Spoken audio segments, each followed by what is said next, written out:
that he had his shoes shined every morning by the same shoe shine boy. And one morning, the shoe shine boy gave him a stock tip. And Baruch went to his office, called up his broker, and said, sell me out. The shoe shine boys are giving stock tips. It's time to get out. As summer turned to fall, the mood changed. As the stock market dipped, then rose, then lurched downwards again, investors grew increasingly uneasy. In September, an economist named Roger Babson sent a wave of fear rippling through Wall Street when he warned that sooner or later, a crash is coming, and it may be terrific. But most experts brushed away any concern.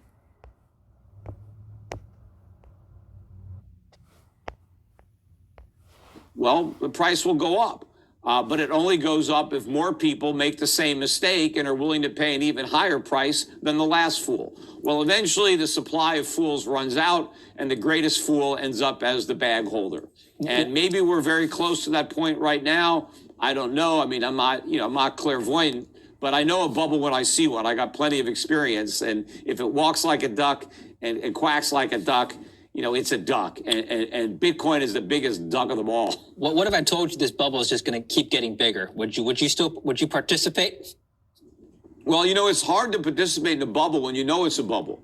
Because it's if you don't know, well, then you could buy.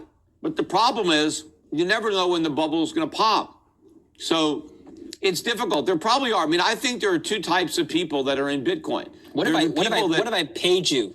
What if I said, here's a bunch of Bitcoin, can you manage it for me? You're a fund manager. What if can you manage my Bitcoin? Would you participate then? Then I would be tempted just to sell it as soon as I had it. So it's like, you know, as I said, I think there are two kinds of people that are in Bitcoin. There are the people who don't know it's a bubble and don't know it's worthless. And then there are the people who do know, but they don't care. Concerns. Stock prices, one man declared, have reached what looks like a permanently high plateau. And then the bottom fell out. On Wednesday, October 23rd, 1929, the first waves of panicky selling began to drive down the price of blue chip stocks, like Westinghouse and General Electric. The following morning, the fear turned to panic. There's going to be plenty of other aspects of CPI that I would think will moderate over time. It's just that time as if they helped either. So from some of the Omicron, I did not expect much alleviation there. I thought maybe there could be some help at all from some of the Omicron-related sectors, but it doesn't appear as if they helped either. So we have high inflation, Joe, and I think this keeps the Fed in its appointed rounds of raising rates. I do want to, while I'm talking, to take a very quick look at the chance of a 50 basis point rate hike for March. I don't think that's a possibility. I don't see it up. Oh, wow. It is up a lot. It just spiked. Oh, no. Joe, I went at it.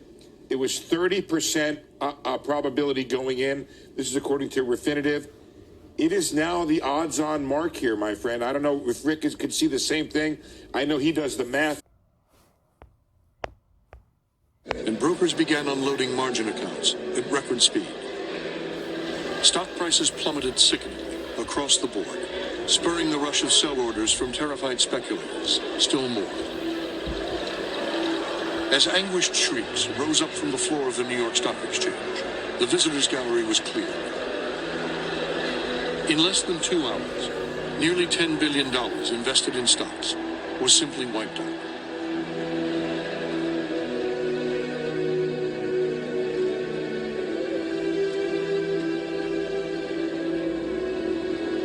Outside on the street, crowds massed 6 deep in front of the stock exchange, while hundreds more stood in shocked silence on the steps of Federal Hall.